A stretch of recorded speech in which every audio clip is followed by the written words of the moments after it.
Art is the reshaping of reality by man to present it in an understandable way. As the artist recreates the world around him, it is shaped by how he sees it and what he believes in. The Indian artist did not attempt to depict only the material reality around him.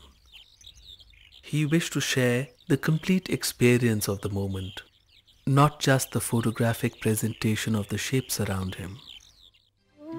Beauty for the Indian artist has been a reflection of the glory of God. In fact, for the ancient artist, the experience of beauty, the ecstasy on seeing nature or art which is truly beautiful, has been considered as akin to Brahmanand or the final bliss. Join us on this journey into the heart of the Indian tradition of painting. Come with us to the gorge of the Vaghora river, where Ajanta was created, to the courts of the Mughals and the Deccani Sultans. Journey with us through the deserts of Rajasthan and the icy lands of Ladakh and Lahaul Spiti. In the verdant south and in the gentle hills of the north, experience the compassionate view of life that is enshrined in Indian painting.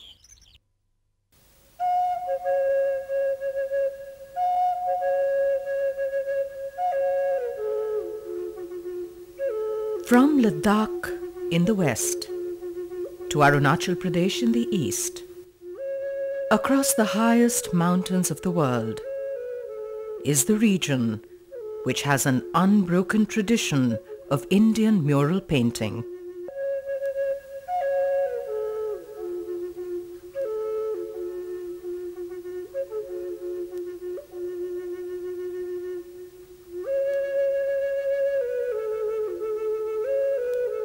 These are the lands where Vajrayana Buddhism was introduced by the great sage Guru Padma Sambhav in the 8th century.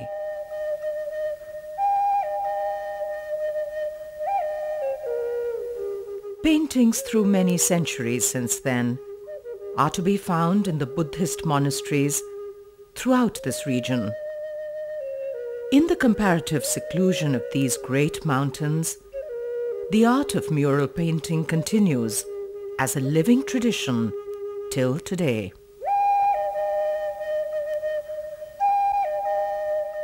Guru Padma Sambhav had studied at the Nalanda University of Eastern India. This was one of the greatest universities in the history of the world and was visited by scholars and pilgrims from all the Buddhist countries of Asia. It was here that the Vajrayana form of Buddhism was created. Vajrayanist was a form of Buddhism that started to dominate Buddhist art and Buddhist thought, philosophy and Buddhist liturgy from the 6th century onwards. By the 8th century it had become the dominant expression of Buddhism, not only in India but also in other parts of Asia. The Vajra is the thunderbolt. The logic of this form of Buddhism is supposed to be as clear and as striking as the thunderbolt.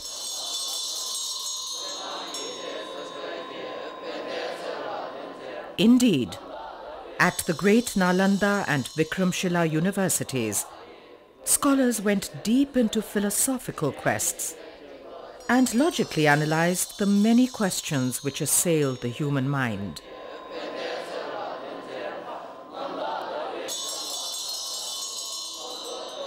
The various attributes of the Buddha were personified, and a large pantheon of deities was created to present the qualities of the Buddha before the worshipper.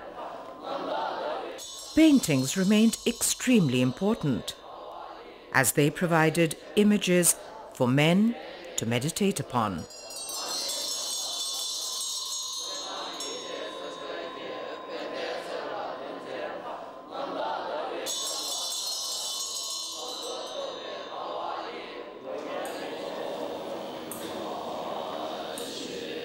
The worshipper was supposed to meditate upon the image of the deity before him until he fully imbibed the qualities of the Buddha which were presented in that image. He then became that deity himself.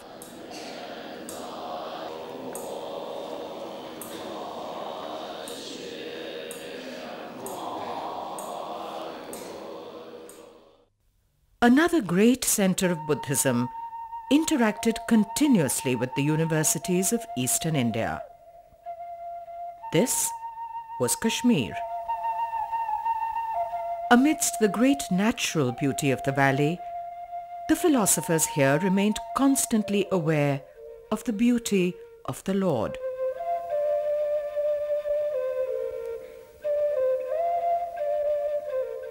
Vajrayana Buddhism and Kashmir Shaivism evolved to great heights in this valley, which produced some of the finest Indian thinkers.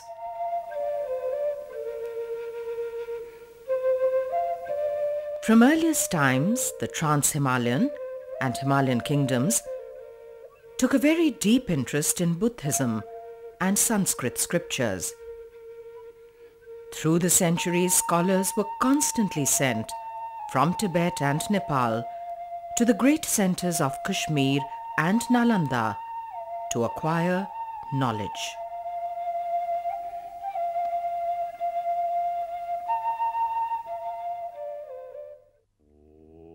The most remarkable personality responsible for the spread of Buddhism across the Himalayas is the sage Guru Padma Sambhav. He is known in the Himalayan belt as the second Buddha.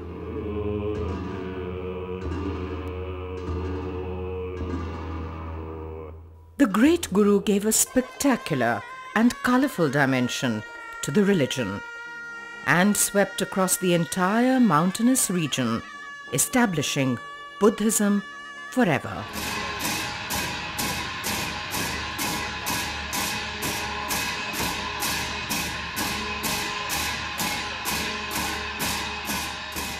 He is worshipped as the one who cleansed the land and dispelled evil spirits.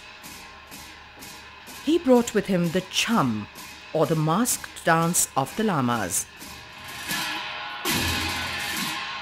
which manifests the power and the glory of the Buddhist faith.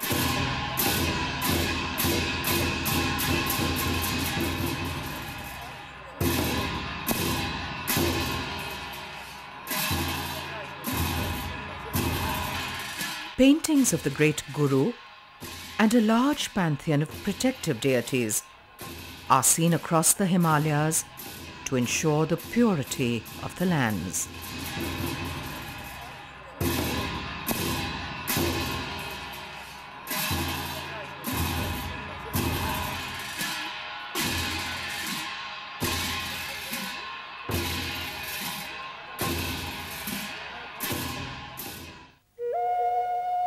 Buddhists write their prayers upon these flags so that the passing winds may take their prayers and carry them everywhere.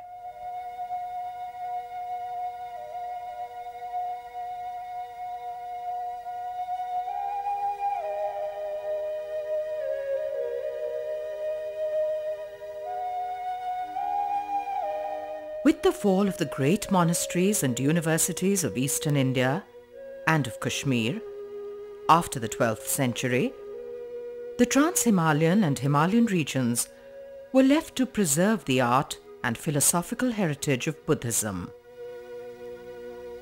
It is quite marvelous to see how Tibet, Nepal, and northeastern India shaped and preserved these traditions.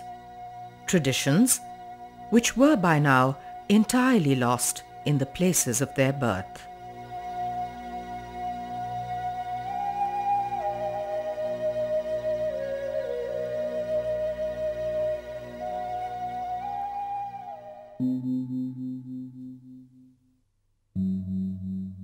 Tibet took to Buddhism with a great zeal. Paintings were made in extremely large numbers to make clear and to make manifest the details of the numerous deities which were described in religious texts.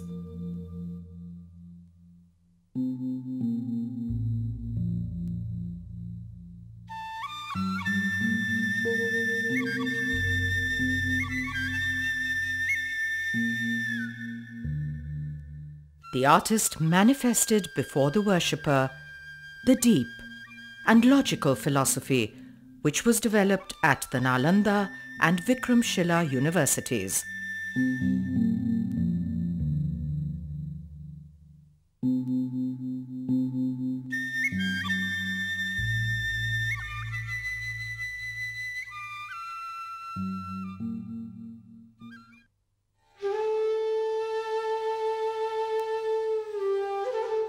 Nepal is geographically very close to the cultural centers of the Indian plains. There is a great heritage of philosophy and art which Nepal has shared with India over the centuries.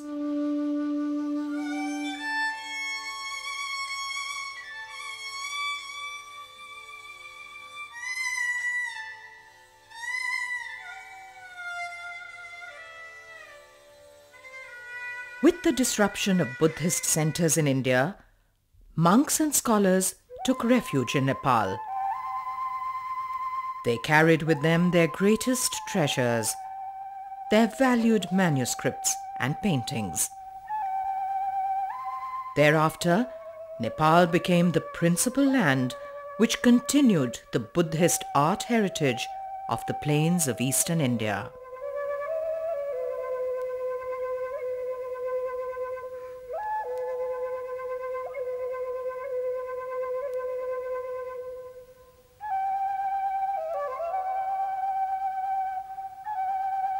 From across the Trans-Himalayan plateau, Nepal also received the concepts of Kashmir Shaivism.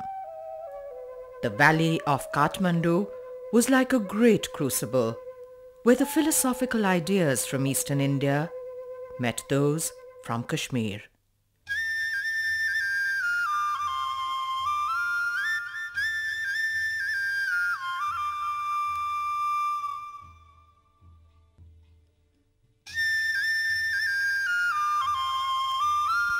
Paintings were made in large numbers for both the Hindu and the Buddhist faith.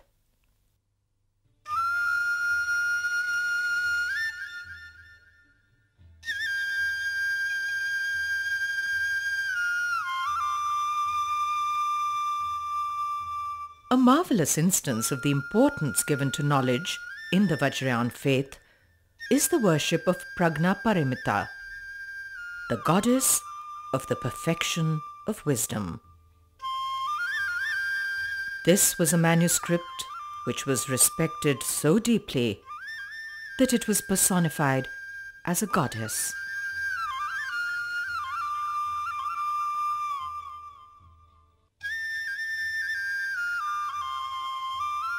Besides Buddhist manuscripts, illustrated manuscripts of Hindu divinities were also made in large numbers.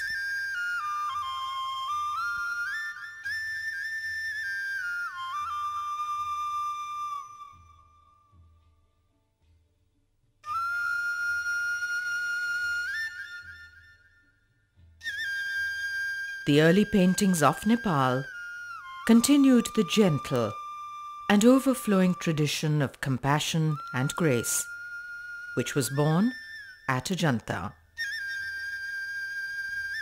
They are sublime, and they appear to open doors into a peaceful sanctuary away from the confusion of the material world.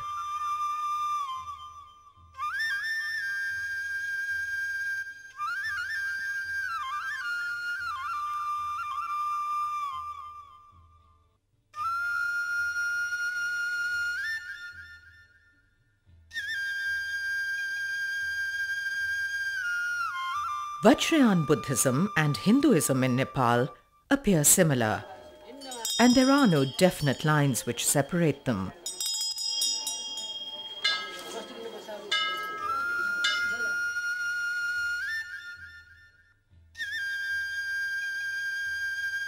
Here at the Swambhunath Stoop in Kathmandu, this Vajra or thunderbolt represents the Vajrayana form of Buddhism, in which the logic of Buddhism is supposed to be as striking and as clear as a thunderbolt. After the fall of the Buddhist centers of India, Tibet became central for Buddhist art and studies and became the main influence on Nepal.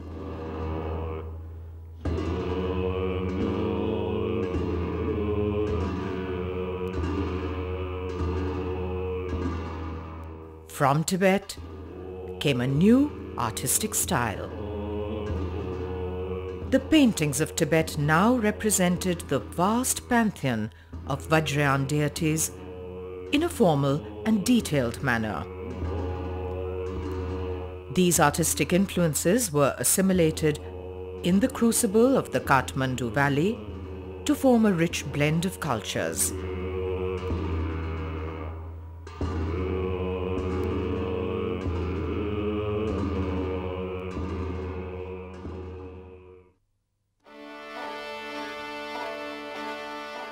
Through the medieval period, Nepal was influenced by styles of painting of the powerful Mughal and Rajput courts in India.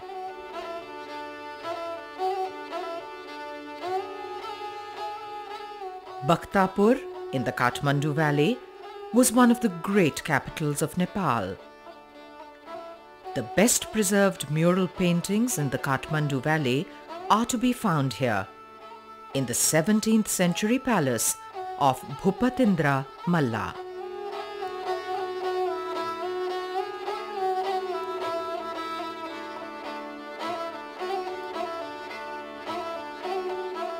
The clothes worn by the figures in these paintings remind us of the deep influence which the Mughal court had in Nepal.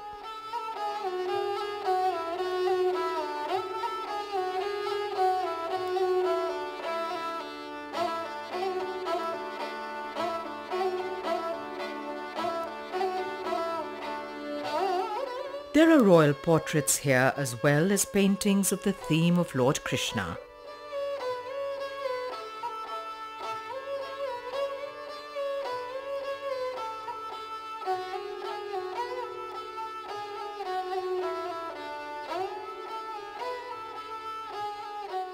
The narrative form of the paintings closely follows medieval Indian traditions. In fact, in style and in theme, the Hindu paintings of Nepal are very similar to early Rajasthani paintings.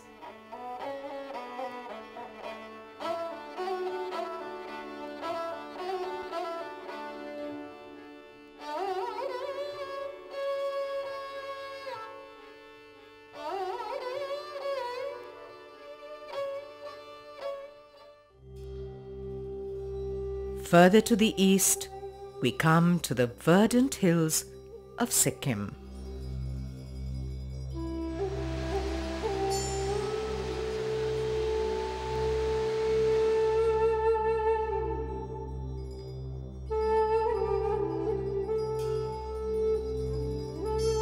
The paintings of Sikkim represent one of the most colorful continuing traditions. The sober and formalized art which reaches the eastern Himalayas is transformed in this environment.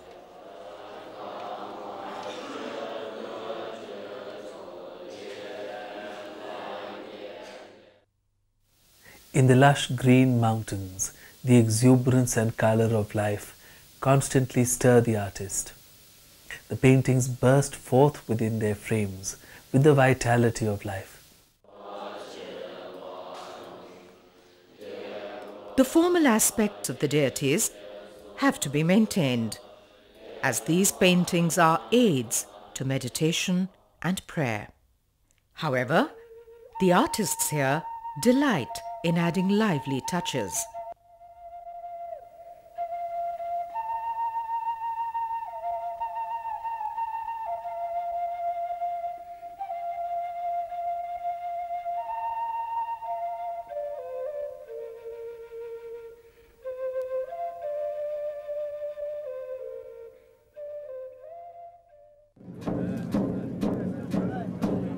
The paintings in the Mahakal rooms, or gongkangs, present a world of fantasy and terrifying power.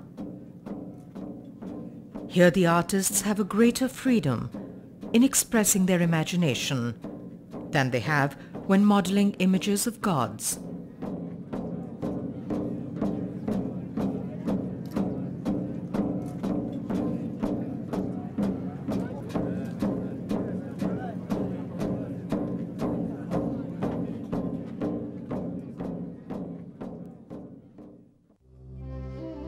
Bhutan, the land of the thunder dragon.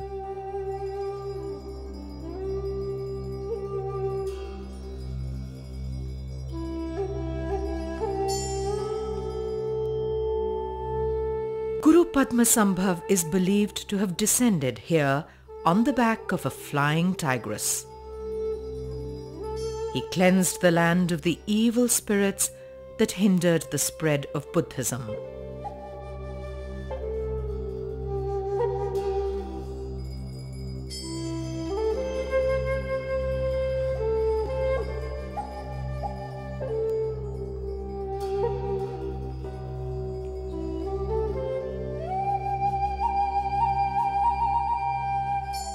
Even today, he is the most beloved deity, who is worshipped in his many manifestations and forms in Bhutan.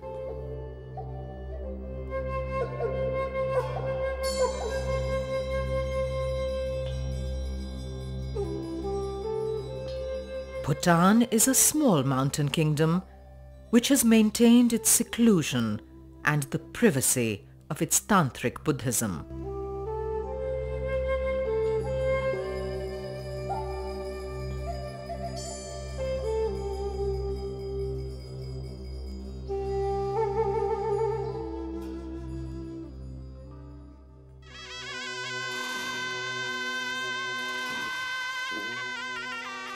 The paintings have deep roots in the ancient traditions of Vajrayana Buddhism.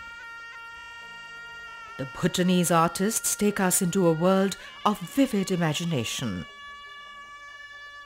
They show us the spectacle of life in the physical world and transformed by the magical imagination of Guru Padma Sambhav. The deities and the spirits seem immersed in the cham dance created by the Guru.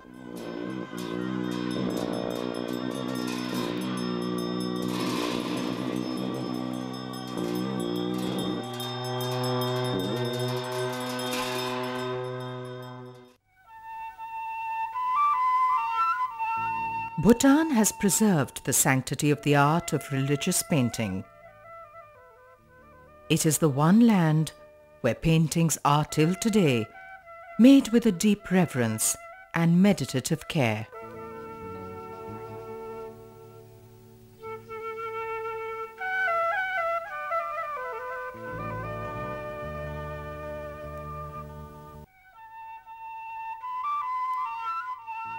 The school of art of Zorig Chushum was founded in the 17th century and continues the art of religious painting.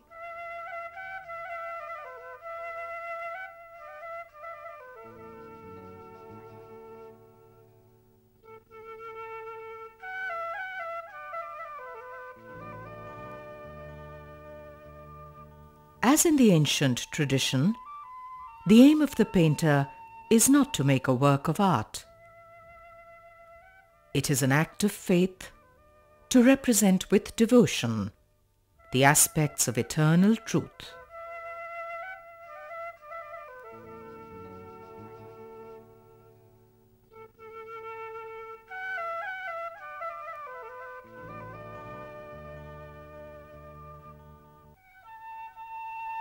Artists from Bhutan continue the tradition of painting across the Himalayas.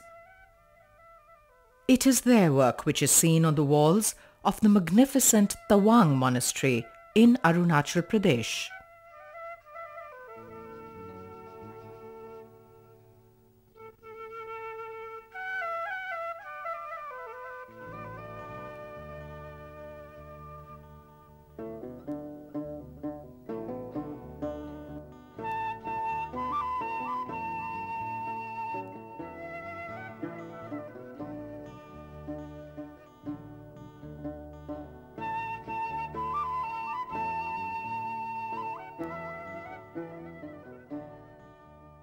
The glorious heights of the mountains of Arunachal Pradesh represent the eastern frontiers of the lands transformed by Guru Padma Sambhav.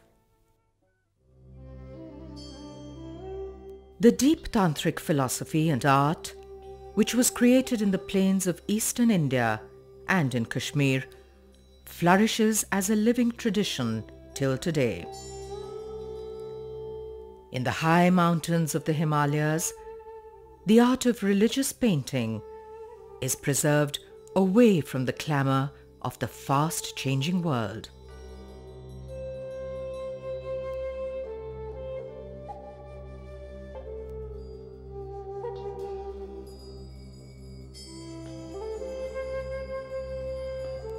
Indeed, the mountainous crucible has been a paradise which has assimilated and preserved the finest traditions of Vajrayana Buddhist painting.